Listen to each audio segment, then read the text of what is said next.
Hello students, welcome to Jadi classes. ఈరోజు మనం 10th క్లాస్లోని రియల్ నంబర్ చాప్టర్ నుండి ఇర్రేషనల్ నంబర్ అని ప్రూవ్ చేయడం గురించి తెలుసుకుందాం. ఇర్రేషనల్ నంబర్ అంటే ఏంటిది, రేషనల్ నంబర్ అంటే ఏంటో మీకు ఆల్రెడీ తెలుసు. రేషనల్ నంబర్స్ అంటే ఏంటంటే P/Q ఫామ్లో రాయగలిగే సంఖ్యలను మనము రేషనల్ నంబర్స్ అంటాం. ఓకే, ఒకవేళ P/Q ఫామ్లో రాయలేనటువంటి సంఖ్యలను మనము ఇర్రేషనల్ నంబర్స్ అంటాం. ఓకే, ఇది మీకు పర్ఫెక్ట్గా తెలుసు. చూడండి, 1.5 ఉన్నది. 1.5 అనే నంబర్ ఉంది. ఇది P/Q ఫామ్లో రాయొచ్చు. ఏమని రాయొచ్చు?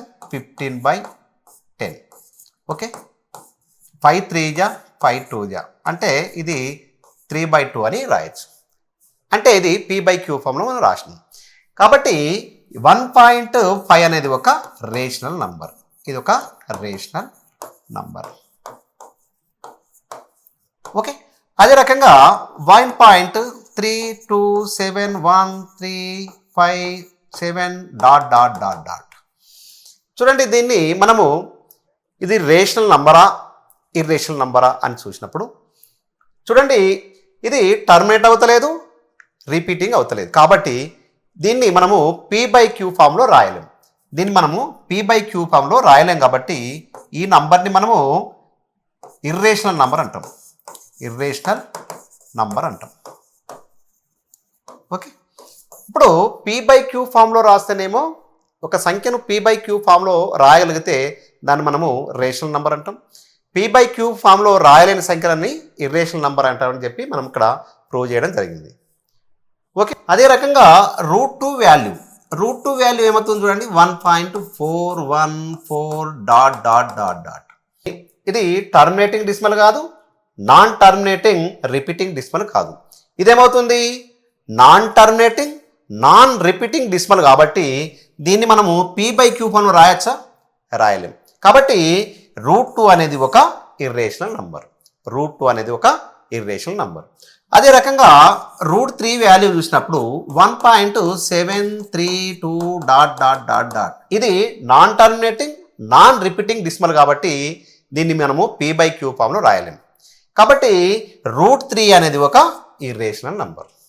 ఓకే, P/Q ఫామ్లో రాయలేని సంఖ్యలన్నీ మనము ఇర్రేషనల్ నంబర్ అని అంటామని మనం తెలుసుకున్నాం. ఓకే రైట్, ఇప్పుడు మనము ప్రాబ్లంను సాల్వ్ చేద్దాం. Okay, first problem, show that √2 is a irrational number. Okay, √2ని ఇర్రేషనల్ నంబర్ అని ప్రూవ్ చేయాలి, చూపెట్టాలి. కాబట్టి మనము √2 అనేది ఇర్రేషనల్ నంబర్ చూపెట్టాలంటే √2ని ఒక రేషనల్ నంబర్ అనుకోవాలి. ఫస్ట్ రేషనల్ నంబర్ అని ఫస్ట్ అనుకోవాలి. చూడండి, let us assume the contrary that √2 is rational number. First మనం ఏం రాసుకోవాలి? √2 అనేది ఒక రేషనల్ నంబర్ అని మనం అనుకున్నాం. కాబట్టి ఇక్కడ √2 ఈజ్ ఈక్వల్ టు A/B. ఇక్కడ చూడండి, A అండ్ B అనేది ఇంటీజర్స్. కాబట్టి A and B are co primes. B not is equal to 0. ఏమనుకోవాలి? √2 అనేది ఒక రేషనల్ నంబరు. రేషనల్ నంబర్ కాబట్టి P/Q ఫామ్లో ఉంటుంది. A అండ్ B అనేది co primes. A and B are co primes. Co primes అంటే ఏంటిది? కో ప్రైమ్స్ అంటే ఏంటంటే వీటికి రెండింటికి కామన్ ఫ్యాక్టర్స్ ఉండద్దు. వాటి యొక్క కామన్ ఫ్యాక్టర్ ఒకటి తప్ప మిగతా ఏ నంబర్ ఉండకుండా ఉంటే వాటిని కామన్ ఫ్యాక్టర్స్, వాటిని కో ప్రైమ్ నెంబర్స్ అంటాం. చూడండి, ఇక్కడ 2/3 ఉందనుకోండి. ఓకే, 2కి ఫ్యాక్టర్స్ ఏంటి? 192. అదే రకంగా 3కి ఫ్యాక్టర్స్ ఏంటి? 193. దీని కామన్ ఫ్యాక్టర్స్ ఏమున్నది? ఒకటి తప్ప మిగతా ఏ కామన్ ఫ్యాక్టర్ లేదు. కాబట్టి 2 అండ్ 3 అనేది రెండు కో ప్రైమ్ నెంబర్స్. ఓకే, అదే రకంగా 3 అండ్ 5. ఓకే, 3 అండ్ 5 కూడా కో ప్రైమ్ నెంబర్సే. అదే రకంగా 4 5 కూడా రెండు కో ప్రైమ్ నెంబర్స్. ఎందుకు? దీని యొక్క ఫ్యాక్టర్స్ ఏంటి? 1 2 4. 5 యొక్క ఫ్యాక్టర్స్ ఏంటి? 1 5. చూడండి, ఒకటి తప్ప మిగతా ఏమైనా కామన్ ఫ్యాక్టర్స్ ఉన్నాయా? లేవు. కాబట్టి వాటిని మనము 4 5ని కో ప్రైమ్ నెంబర్స్ అంటాం. 3 5ని కూడా కో ప్రైమ్ నెంబర్స్ అంటాం. 2 3ని కూడా కో ప్రైమ్ నెంబర్స్ అంటాం. ఓకే, A అండ్ B అనేది రెండు కో ప్రైమ్ నెంబర్ అనేది కావాలి. Root 2 is equal to A by బిని బోత్ సైడ్ స్క్వేర్ చేద్దాం. చూడండి root 2 whole square by A by B whole square. చూడండి మీరు రూట్ 2 హోల్ స్క్వేర్ అంటే ఇక్కడ దీని వాల్యూ 2 అవుతుంది. ఒకవేళ రూట్ 3 హోల్ స్క్వేర్ ఉందనుకోండి దీని వాల్యూ 3 అవుతుంది. రూట్ 5 హోల్ స్క్వేర్ ఉందనుకోండి దీని వాల్యూ 5 అవుతుంది. రూట్ 7 హోల్ స్క్వేర్ ఉందనుకోండి దీని వాల్యూ 7 అవుతుంది. రూట్ 11 హోల్ స్క్వేర్ ఉందనుకోండి దీని వాల్యూ 11 అవుతుంది. రూట్ 4 హోల్ స్క్వేర్ ఉందనుకోండి దీని వాల్యూ 4 అవుతుంది. కాబట్టి ఇక్కడ రూట్ 2 హోల్ స్క్వేర్ అంటే దీని value 2 is equal to A square by B square. చూడండి ఇక్కడ బిని లెఫ్ట్ సైడ్ తీసుకపోతే 2b square is equal to A square. 2b square is equal to A square. చూడండి ఇక్కడ ఏ స్క్వేర్ని 2 డివైడ్ చేస్తుంది కాబట్టి 2 divides A square and also 2 divides A. 2 divides A. ఇది ఏ థీరం నుంచి వస్తుంది చూడండి ఇక్కడ బై థీరం 1.6 మన బుక్లో ఉంది. థీరం 1.6 ప్రకారము ఇలా రాయవచ్చు. ఇక్కడ 2b square is equal to A square. చూడండి ఇక్కడ మనము ఏ ఈజ్ ఈక్వల్ టు 2c అనుకోండి. ఇక్కడ c అనేది where c is any integer. Okay, a is equal to 2c where c is any integer. Okay, ఇక్కడ చూడండి 2b square is equal to A value ఉన్న దగ్గర 2c అనేది సబ్స్టిట్యూట్ చేయండి. 2c whole square. ఇక్కడ 2b square is equal to 4c square అవుతుంది. ఇక్కడ 2 అనేది 2 1 జా 2 2 జా. ఇక్కడ ఏం మిగులుతుంది b square is equal to 2c square మిగులుతుంది. కాబట్టి చూడండి ఇక్కడ ఏం రాసుకోవచ్చు ఇక్కడ 2 divides b and also 2 divides b. చూడండి ఇక్కడ 2 డివైడ్స్ b స్క్వేర్. ఇక్కడ b స్క్వేర్ని 2 అనేది డివైడ్ చేస్తుంది. అదే రకంగా bని కూడా డివైడ్ చేస్తుంది. ఇది థీరం ఏంటి చెప్పండి. ఈ థీరము బై థీరం 1.6 ప్రకారం ఇది రాయవచ్చు. ఓకే, ఏని బిని రెండింటి కూడా 2 అనేది డివైడ్ చేస్తుంది కాబట్టి both a and be have 2 as a common factor అనే 2 అనేది ఈ రెండిట్లో కామన్ ఫ్యాక్టర్ కాబట్టి మనము అనుకున్న అజంప్షన్ అనేది రాంగ్. ఎందుకంటే కామన్ ఫ్యాక్టర్స్ లేవు అనుకున్నాం. ఇక్కడ కో ప్రైమ్స్ అనుకున్నాం కానీ ఏ అండ్ బికి 2 అనే ఒక కామన్ ఫ్యాక్టర్ ఉంది కాబట్టి మన అజంప్షన్ రాంగ్. కాబట్టి hence root 2 is irrational number అని మనం ప్రూవ్ చేయడం జరిగింది. నెక్స్ట్ ప్రాబ్లం చూద్దాం. చూడండి show that root 3 is irrational number. మనము రూట్ 3ని ఇర్రేషనల్ నంబర్ అని ప్రూవ్ చేయాలి కాబట్టి రూట్ 3 ఒక రేషనల్ నంబర్ మనం అనుకుందాం. ఓకే, రేషనల్ నంబర్ అనుకుందాం. ఆ రేషనల్ నంబర్ యొక్క ఏ అండ్ బి అనేటి కో ప్రైమ్ నెంబర్స్ అని అనుకుందాం. చూడండి ఫస్ట్ స్టెప్లో మనం ఏం రాసుకుందాం. Let us assume the contrary that. ఇక్కడ ఏముంది చెప్పండి రూట్ 3 ఈజ్ రేషనల్ నంబర్ అనుకున్నాము. ఈ రేషనల్ నంబర్ ప్రూవ్ చేయాలి కాబట్టి మనము రూట్ 3ని ఒక రేషనల్ నంబర్ అని అనుకున్నాం. చూడండి ఇక్కడ root 3 is equal to A by b where a and B are co primes b not is equal to 0. ఈ ఏ అండ్ బి రెండు ఎట్లు ఉండాలి కో ప్రైమ్స్ కావాలి మనం అనుకున్నాం. కాబట్టి ఇక్కడ ఈ పైదాన్ని బోత్ సైడ్ స్క్వేరింగ్ చేసినప్పుడు root 3 whole square is equal to A by B whole square అని రాసుకోండి. చూసినాం మనం ఆల్రెడీ ప్రతిదానికి స్క్వేర్ పెడితే రూట్ 3 హోల్ స్క్వేర్ అంటే 3, రూట్ 5 హోల్ స్క్వేర్ అంటే 5, రూట్ 7 హోల్ స్క్వేర్ అంటే 7, రూట్ 9 హోల్ స్క్వేర్ అంటే 9. కాబట్టి ఇక్కడ రూట్ 3 హోల్ స్క్వేర్ అంటే 3 వస్తుంది. ఇక్కడ ఏ స్క్వేర్ బై బి స్క్వేర్ రాయొచ్చు. ఇక్కడ చూడండి క్రాస్ మల్టిప్లికేషన్ చేసినప్పుడు 3 ఇంటూ బి స్క్వేర్ కాబట్టి 3b స్క్వేర్ 1 ఇంటూ ఏ స్క్వేర్. ఓకే, చూడండి 3 అనేది ఏ స్క్వేర్ని డివైడ్ చేస్తే 3 అనేది ఏని కూడా డివైడ్ చేస్తుంది అని రాయొచ్చు. 3 అనేది ఏ స్క్వేర్ను డివైడ్ చేస్తే 3 అనేది ఏని కూడా డివైడ్ చేస్తుంది. చూడండి మనకు ఇది ఈక్వేషన్ 1. ఈక్వేషన్ 1 నుండి తీసుకున్నప్పుడు ఏముంది 3b² is equal to A square. 3b² is equal to A square. ఇక్కడ ఏ ఈజ్ ఈక్వల్ టు ఏం రాసుకుందాం, వేర్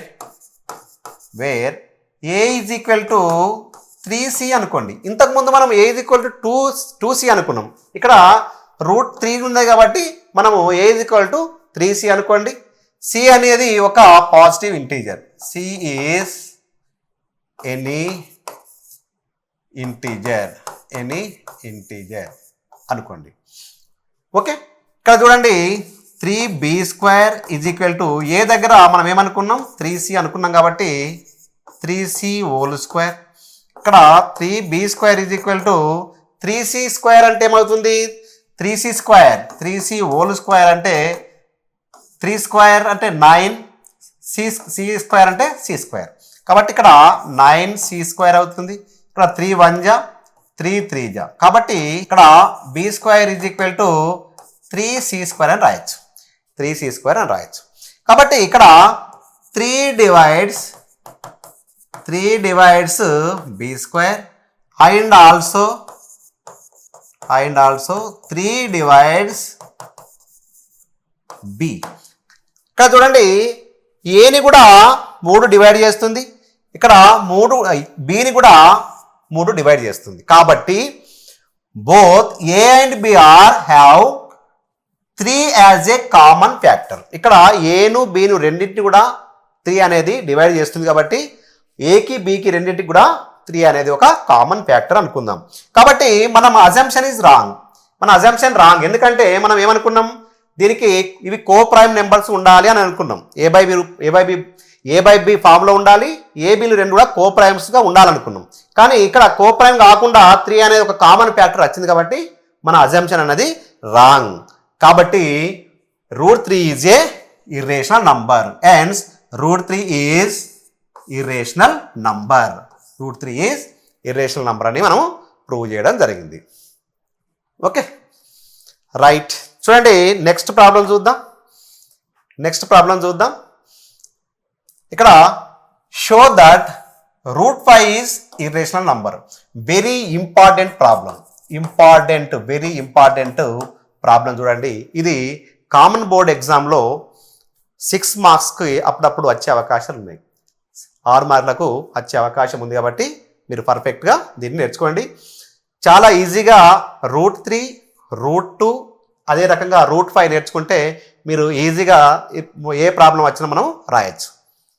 ఓకే, ఇక్కడ √5 అనేది ఇర్రేషనల్ నెంబర్ అనేది ప్రూవ్ కావాలంటే √5ని మనము రేషనల్ నెంబర్ అనుకుందాం. చూడండి solution, let us assume the contrary that √5 is rational number.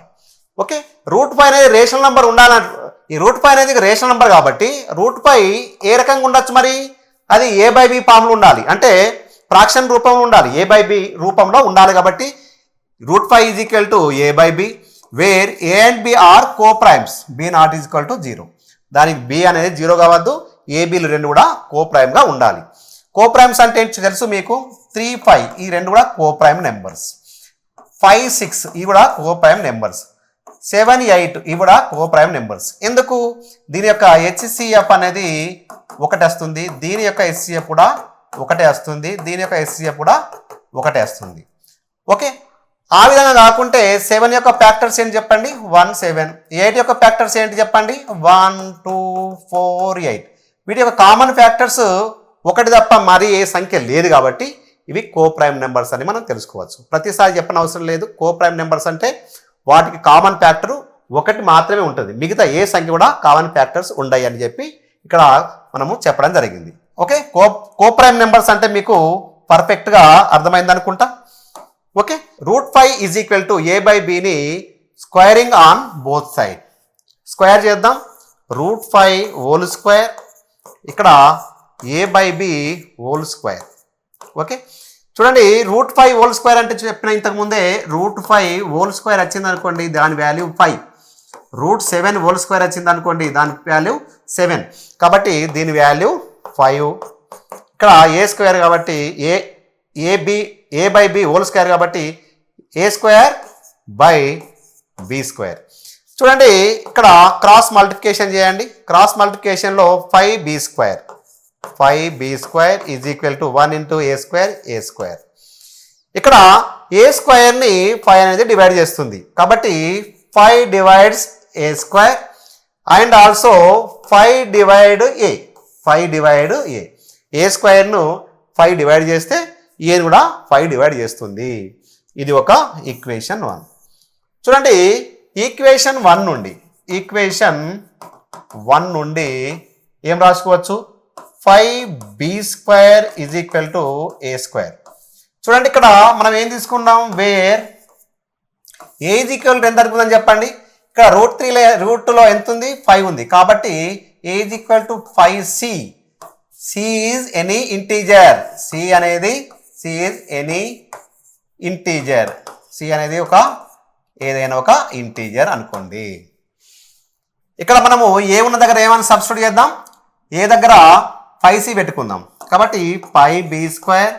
ఏ దగ్గర 5c పెట్టుకున్నప్పుడు 5c ఇక్కడ స్క్వేర్ ఉంది కాబట్టి స్క్వేర్ రాసుకోవచ్చు. ఇక్కడ 5b² is equal to 25c². 5 1 జా 5 5 జా. ఓకే, ఇక్కడ మనం ఏం రాసుకోవచ్చు? b² is equal to 5c² అని రాయొచ్చు. ఇక్కడ మనం ఏం రాసుకోవచ్చు? 5 divides b² and also 5 divide b. 5 divides b² 5 divides b² and also 5 divides b. Okay, చూడండి ఇక్కడ 5 అనేది ఏని డివైడ్ చేసింది, ఇక్కడ bని డివైడ్ చేసింది కాబట్టి a and b have 5 as a common factor. అంటే ఏకి బికి రెండింటికి కూడా 5 అనేది ఒక కామన్ ఫ్యాక్టర్.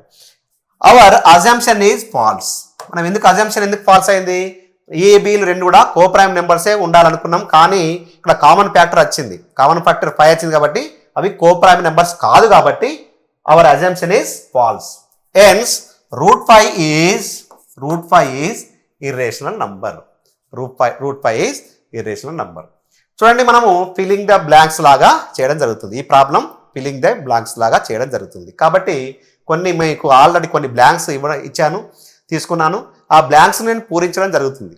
కాబట్టి మీరు కూడా ఈ ప్రాబ్లం ఒక్కటి నేర్చుకుంటే యాజ్ ఇట్ ఈజ్గా అన్ని ప్రాబ్లమ్స్ ఇదే రకంగా చేయొచ్చు. ఓకేనా? రైట్, నెక్స్ట్ ప్రాబ్లం చూద్దాం.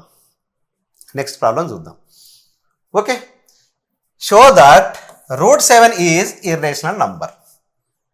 ఓకే, మనము ఇర్రేషనల్ నంబర్ ప్రూవ్ చేయాలంటే √7 ఏమనుకోవాలి? మనము ఒక రేషనల్ నంబర్ అనుకోవాలి. కాబట్టి let us assume the contrary that √7 is rational number. Okay, first one completed. అంటే రేషనల్ నంబర్ కాబట్టి √7 ఈజ్ ఈక్వల్ టు a/b రూపంలో ఉండాలి. ఏ బీలు రెండు కూడా ఇంటీజర్స్ అయి ఉండాలి. అదే రకంగా ఇంకో కండిషన్ ఏముండాలట? A and B are coprimes. A బీలు రెండు కోప్రైమ్స్. అవి రెండు కూడా ఏకు బికు రెండు కూడా కోప్రైమ్స్గా ఉండాలి. వాటికి కామన్ ఫ్యాక్టర్స్ ఒకటి తప్ప మిగతా ఏ నంబరు ఉండకూడదు. చూడండి సెకండ్ స్టెప్లో స్క్వేరింగ్ ఆన్ బోత్ సైడ్స్. ఈ రెండింటి మీద దాన్ని మనం స్క్వేరింగ్ చేద్దాం. ఇక్కడ √7² ఈజ్ ఈక్వల్ టు a/b². √7² అంటే 7. ఇక్కడ a²/b². ఇక్కడ క్రాస్ మల్టిప్లికేషన్ చేసినప్పుడు 7 × b². 7b² is equal to 1 × ఇక్కడ కింద 1 ఉంటుంది. 1 × a². చూడండి 7 డివైడ్స్ a². చూడండి అదే రకంగా 7 డివైడ్స్ a. ఓకే, ఇది ఈక్వేషన్ 1. ఓకే, తర్వాత ఈక్వేషన్ 1 నుండి ఏమవుతుంది? 7b² is equal to a². ఇక్కడ where A is equal to ఎంత అనుకోవాలి? ఇక్కడ 7 ఉంది కాబట్టి 7c అనుకోవాలి. 7c ఇక్కడ c అనేది c is any integer. c అనేది ఏదైనా ఒక ఇంటీజర్ అనుకోండి. చూడండి ఇక్కడ 7b² ఈజ్ ఈక్వల్ టు ఏ దగ్గర మనం ఏం పెట్టుకోవాలి? 7c². కాబట్టి 7c ఇక్కడ స్క్వేర్ ఉంది కాబట్టి స్క్వేర్ రాసుకోండి. Okay, 7b² is equal to 7c² అంటే 7c² అంటే ఏం రాసుకోవచ్చు? 49c². ఓకే, ఏమవుతుంది? 7² అవుతుంది, c² అవుతుంది. 7² అంటే ఎంత? 49c² అని మనం రాయొచ్చు. ఓకే, ఇక్కడ 49c² అని రాయొచ్చు. ఇక్కడ 7 1 జా 7 7 జా క్యాన్సిల్ అవుతుంది. ఇక్కడ b² is equal to 7c² అని రాయొచ్చు. ఇక్కడ మీరు ఏం రాసుకోవచ్చు? 7 divides b² and also 7 divides b. Okay, చూడండి 7 అనేది ఏని మరియు బిని రెండింటిని కూడా డివైడ్ చేస్తుంది కాబట్టి both a and b have 7 as a common factor. 7 as a common factor. Our assumption is false. ఎందుకు ఫాల్స్? మనము కోప్రైమ్ నెంబర్స్ అనుకున్నాం కానీ కోప్రైమ్ నెంబర్స్ కాలేదు రెండు. కాబట్టి మనము √7 అనేది ఒక irrational number. hence √7 is irrational number. √7 is irrational number అని మనం ప్రూవ్ చేయడం జరిగింది. √11, √13, √17, √19 నంబర్స్ని ఇర్రేషనల్ నంబర్ అని ప్రూవ్ చేయండి అని మీకు హోంవర్క్గా ఇస్తున్నాను. మీరు వాటిని ప్రాక్టీస్ చేయండి. ఓకే, ఇలాంటి ప్రాబ్లమ్స్ సిబిఎస్ఈ ఎగ్జామ్లో కానివ్వండి, AP and TS common board ఎగ్జామ్లో కూడా వచ్చే అవకాశాలు ఉన్నాయి. 6 మార్క్స్ క్వశ్చన్గా రావడం జరుగుతుంది కాబట్టి ఇది very very very important problem. Very very important problem. ఓకేనా? రైట్.